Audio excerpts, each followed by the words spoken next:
hoses have an amazing ability of welding themselves on. They're kind of like Chinese finger traps. You can push on them at the base like a Chinese finger trap, and also twist them. I like to give them a little bit of a twist as I pull them off. This was a poor example of being stuck, but many hoses that you do are just like impossible to get off unless you twist them a little bit. Spark plug boots can be the same way. Let's see if I can get that adjusted a little bit more. Get the light blinding instead of helping.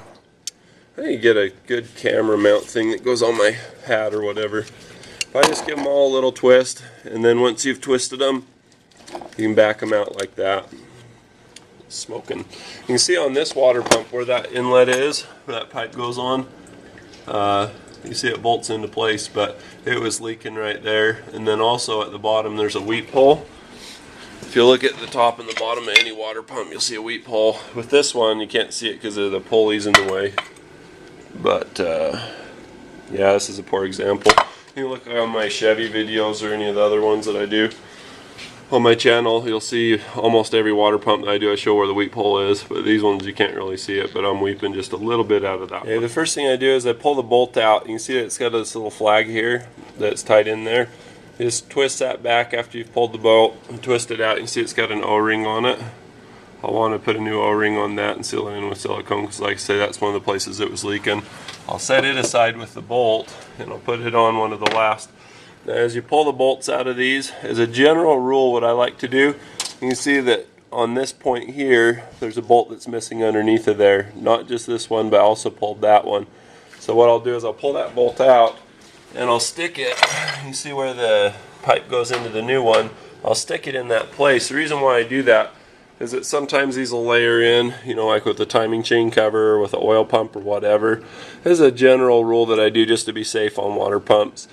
Is I'll stab the bolt in the same place, because sometimes you'll have a longer bolt or a shorter bolt, and say you put a longer bolt in a shorter bolt hole and you send it too far, too deep, it can break through the timing cover and create leaks and problems. It used to be a really big deal on the older motors, but this 318, it's kind of one of the older, old school motor designs, and so, you know, I especially just do it on this. But what I'll do is I'll put the bolts in there until all the bolts are in all the holes sitting on the ground. I'll take the old water pump out, I'll set it just right there next to it, and then I'll swap the bolts one per one. Takes just 5 minutes, but you know, if you do some little thing that's a good habit that saves you 5 minutes or costs 5 minutes, it may save you hours of tearing down a timing cover and replacing that later. So I mean, it's like cheap insurance, you know what I mean? 5 minutes that can save you hours later. It's just something that's a good habit, I think, to do. Other people can disagree, and that's fine. Like I say, there's more than one way to do things, but this is something that I do that keeps me out of trouble in the long term. You know, a lot of times I'll be working on other people's cars, and I don't want to break somebody else's car because maybe they're only planning on 1 day of downtime. You know, it's my responsibility to kind of keep the risk low, and so that's what I do. I'm a high-risk personnel. I like to ski, I like to do everything, but on this, I take 5 minutes. Okay, as you're pulling the water pump out, as you're draining the antifreeze and stuff, there's a little plug that's just below where the lower radiator hose is. There's a bolt there, and then just below it, there's a little plug that you can pull out to drain the coolant. That's what the plug looks like. I'm gonna climb up in here. I'm gonna show you where it is. As you look in my mirror, you can see where the bolt is going to the radiator hose thing, but then also you go down below that, and that gives you access to the water jacket to drain the rest of the antifreeze, so that when you pull the water pump, it doesn't splash everywhere quite as much.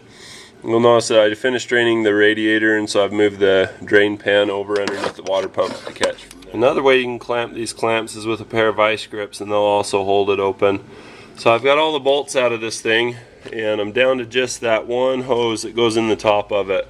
Now, if you can't get it this way, then you have to pull a lot of other stuff. You have to pull the alternator, the air conditioning compressor, and all that stuff, so that you can manage that hose. If you're lucky, and you can twist it, work it, wiggle it, then you can get this out. And then the way to get the new one in, you can see that I'm using my cable hose clamp tool. Some people are going to ask, how much is that tool? Where do you get it? It's a Listly tool. So whoever your Listly supplier is for your area, you can get it from them. I paid You can pay anywhere from 115 down to 85 bucks. So anyway, that's what you do. The next thing I'm going to do is I'm going to use a razor blade and I'm going to clean up all that stuff.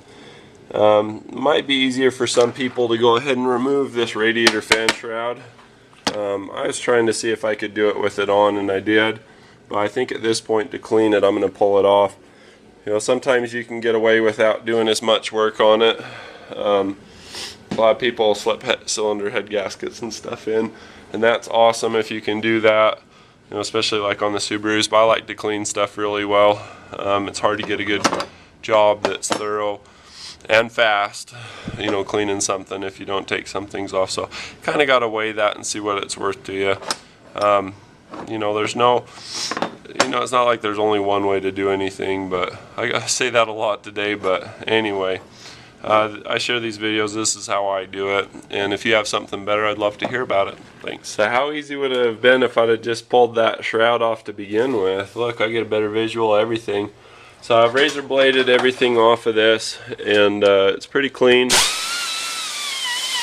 just going to go over it with a buzz biscuit, clean it up the rest of the way, and get a real good clean surface to mount to.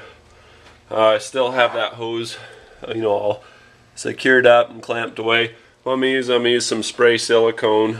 I'll use Teflon tape to put that fitting that comes with it in. And once that's in, I'll spray that with spray silicone. It'll just pop right up into that hose, and I'll release the clamp. Well, I have everything. I like to seal it in with silicone on both sides of the gasket. Use Permatex Right Stuff. That's my favorite. It's a gasket maker, but dude, it seals them in real good. Just a real thin layer on each side of the gasket.